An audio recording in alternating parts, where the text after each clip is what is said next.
Hey everyone, this is a Manic DM, and I gotta say, I did not plan on making this video. I didn't plan on covering any ONE D&D content until it was finalized and fully released. But as I was going through Playtest 6, specifically for the Ranger, I had to rethink my plans. I gotta say, I have played Rangers in D&D 5e, and I like Rangers, or I like multi-classing Rangers. I've never actually played it to 20, and I've never had any desire. So as this process has been going on ONE D&D, I really want to like the Ranger, but it seems like we keep running into roadblocks.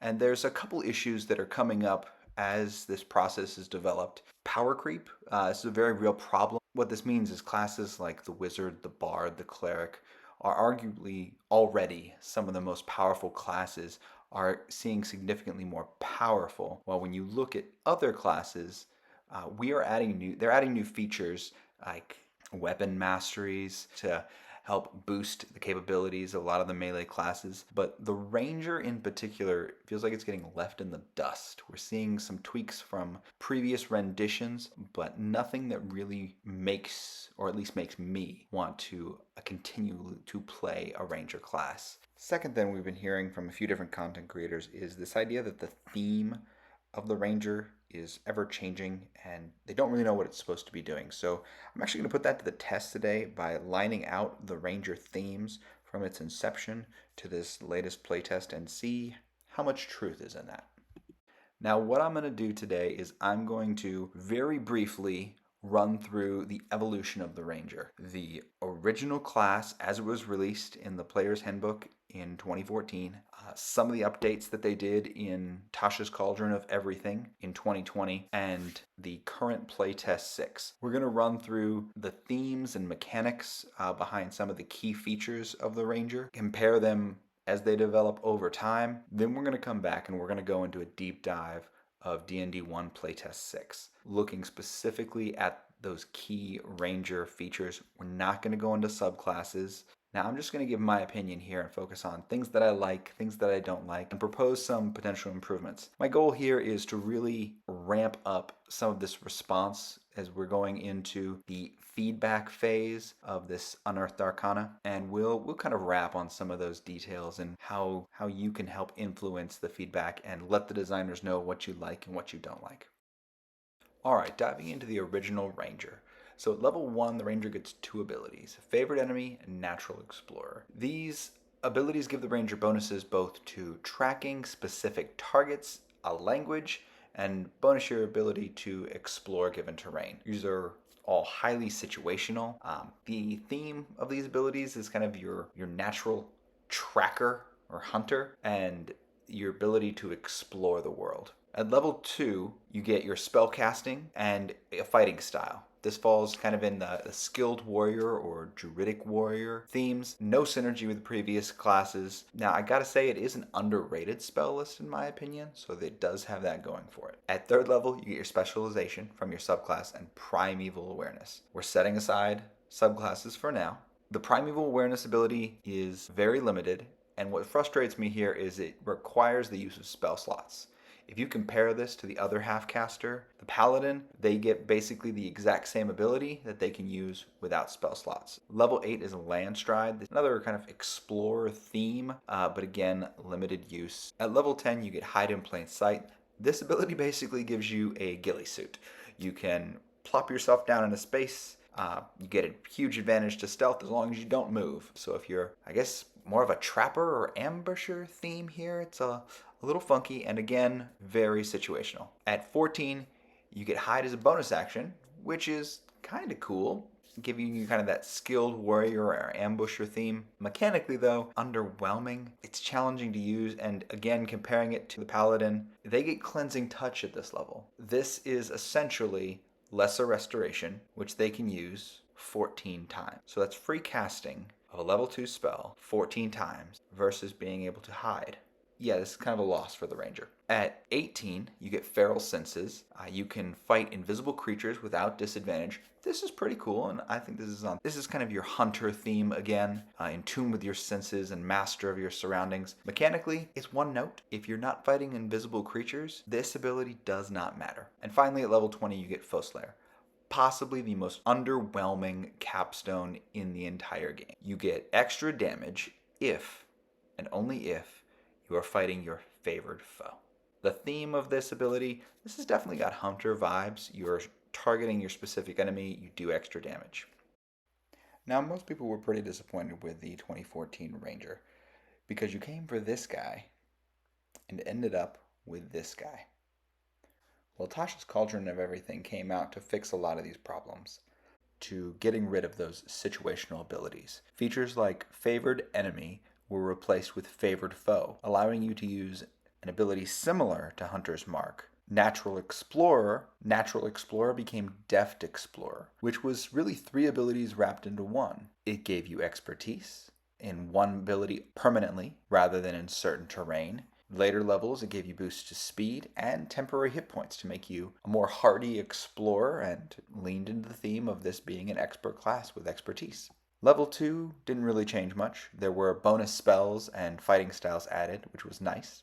Level 3, Primal Awareness replaced Primeval Awareness, giving your character free castings of your nature spells. This leaned into the theme of the explorer, or kind of the druidic warrior attuned with nature. Mechanically, it just meant more spells, which really aligned with what the paladin was doing at this same level. Nature's Veil replaced Hide in Plain Sight. Themes are the same, except you have a significantly more useful ability. Rather than having to stay in place to ambush an enemy, you are able to turn invisible using your bonus action for a short period of time.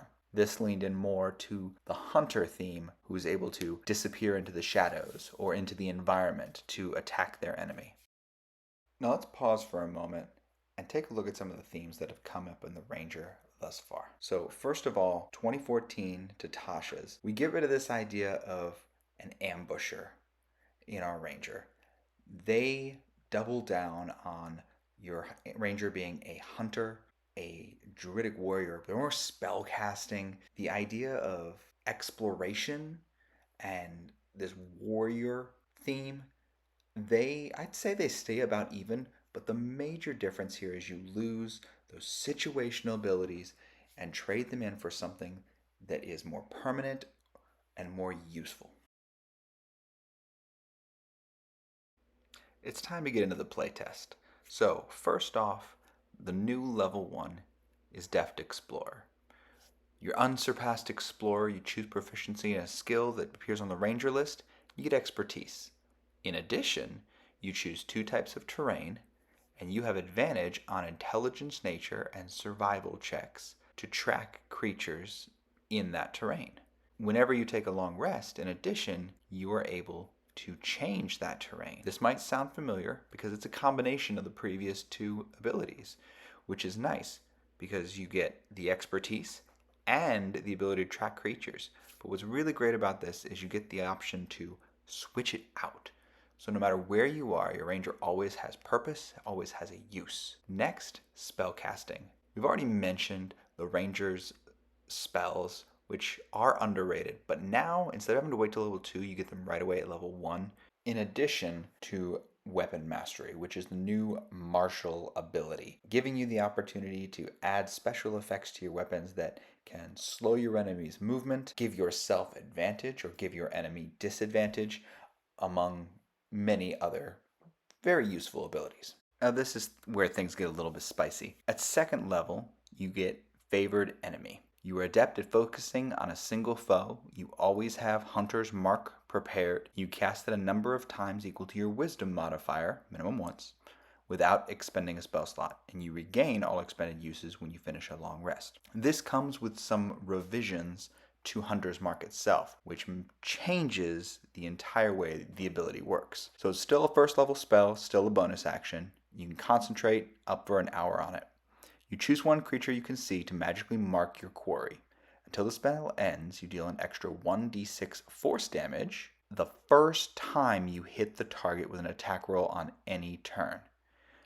You also have advantage to perceive and find or track the enemy. If it drops to 0, you can move it to another target with a bonus action. Essentially what they've done here is they have changed it so it impacts your enemies once per turn. I guess if you use your reaction, you can still technically get it off multiple times in a round. The main reason behind this is they wanted to avoid dips more than anything else. They did the same thing with Hex for the Warlock, so a player can't dip into it and then go fighter or be a Gloomstalk Ranger with action surge, get 6 hits off an enemy, dealing an extra 66 on a round. It makes sense. I just think there's a better way to do it.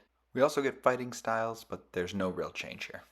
Moving into level 3, this is where you get your subclass. Nothing's changed here. However, previously you had primal or primeval awareness at level 3 as well. This ability is now gone. 4th is your ASI, 5th is extra attack. No changes there either. At level 6, we get roving. This was previously part of Deft Explorer, and they've made 2 changes. Instead of getting 5 feet, you now get 10 feet of extra movement. You can't wear heavy armor and benefit from the increase in speed. However, you will still get your climb and swim speeds. This has always been a minor boon, but I think it was better when it was packaged with Deft Explorer. So it was an addition to a single ability rather than a standalone ability by itself. At level 9, we get Conjure Barrage. Channeling Nature's Might. You can use your weapon to multiply and strike at creatures before you. You always have Conjure Barrage spell prepared. So you always get the Conjure Barrage spell, which is a level 3 conjuration spell, 60-foot cone generated on yourself. That's a good area. You brandish the weapon used to cast the spell and conjure similar spectral weapons or ammunition appropriate for the weapon. You shoot forward, then disappear. Each creature of your choice that you can see within 60 feet must succeed on a dexterity saving throw or take 5d8 force damage, which scales with level. So this isn't a bad spell. It's not a great spell, especially if you consider the level you're getting it at. You're getting it at 9th level, so other spellcasters have 5th level spells coming on. Yeah, and what's really strange to me is they took away primal awareness, so you lost your free casts of spells, and they replaced it with this, which gives you a spell, but no free casts of it. So at the very least, I would think a free cast of this spell would be warranted.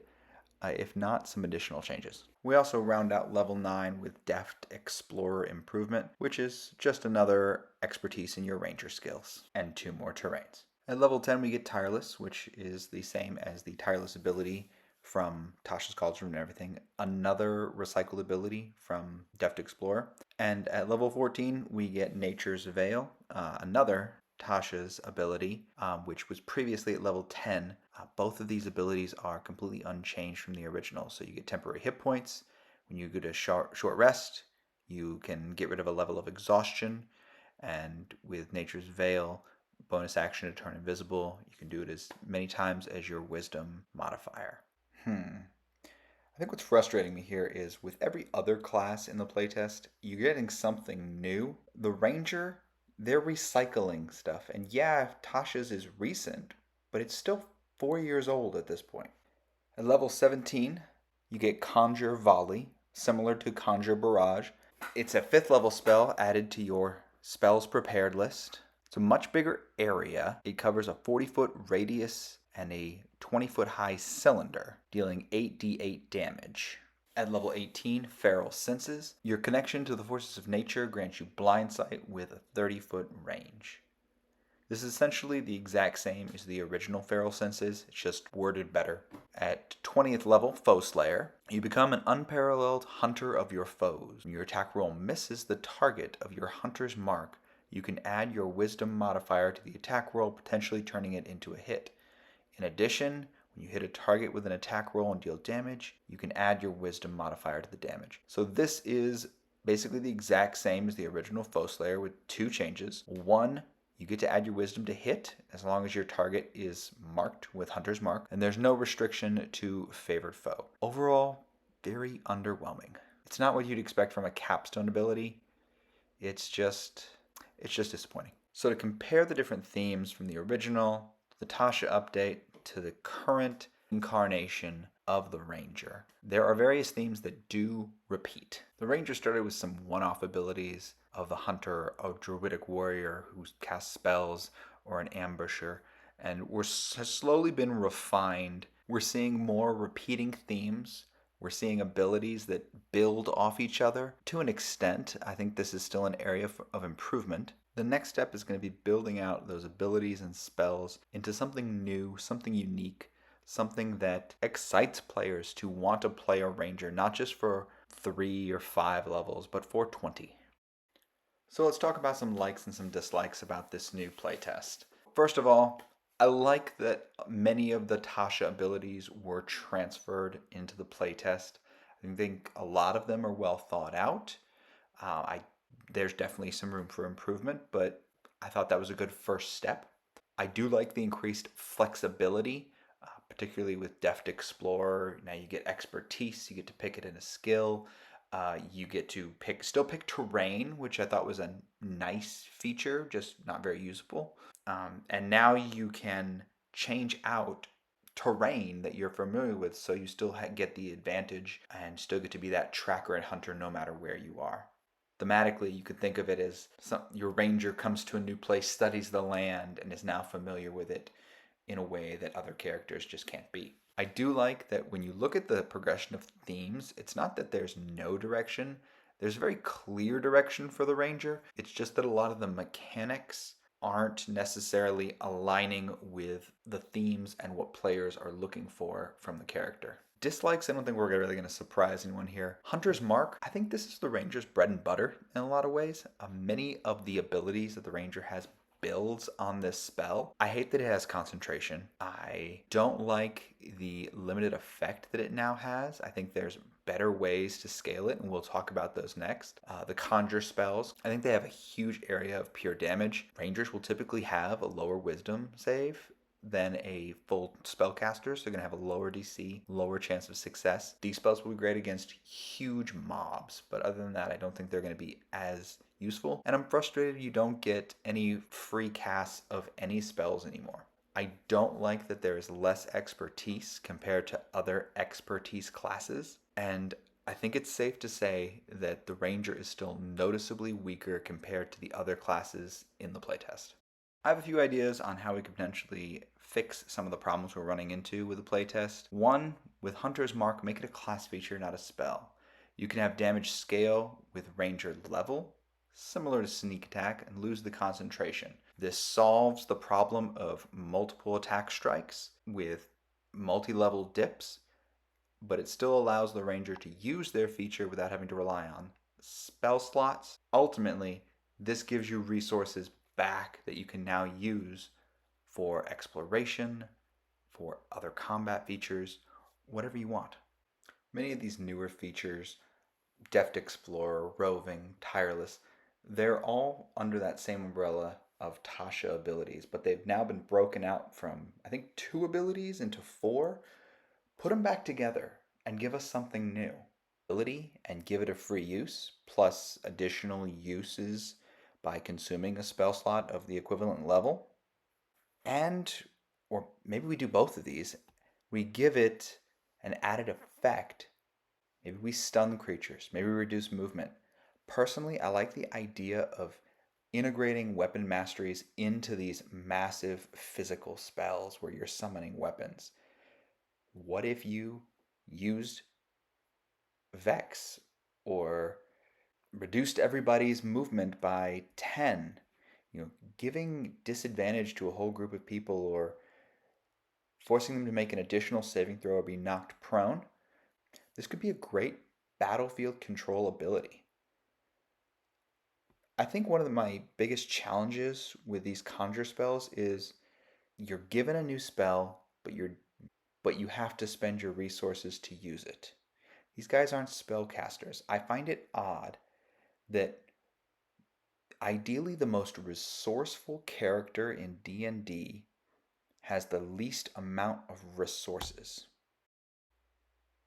All right, Watsy, you had your stab at this, so I'm gonna take my own shot here. Here's my ideas. 1, align the character with the other experts. Every other expert class has at least 4 expertises. The ranger should have 4 expertises.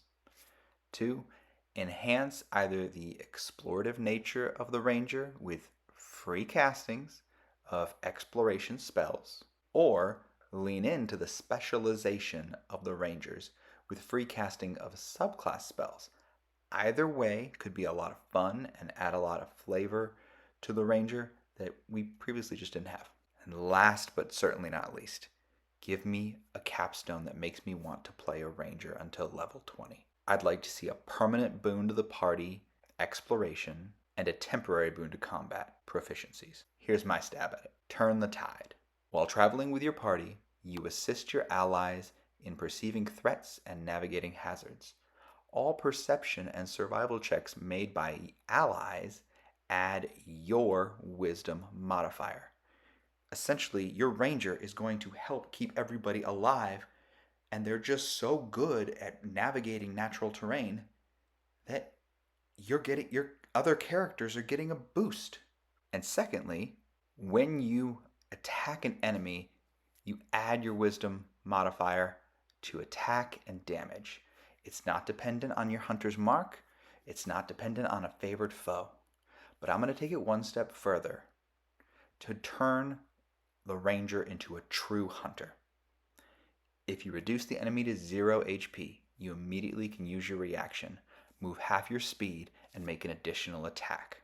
For 1 minute, all attacks, damage, and saving throws receive a +1 bonus for each enemy felled.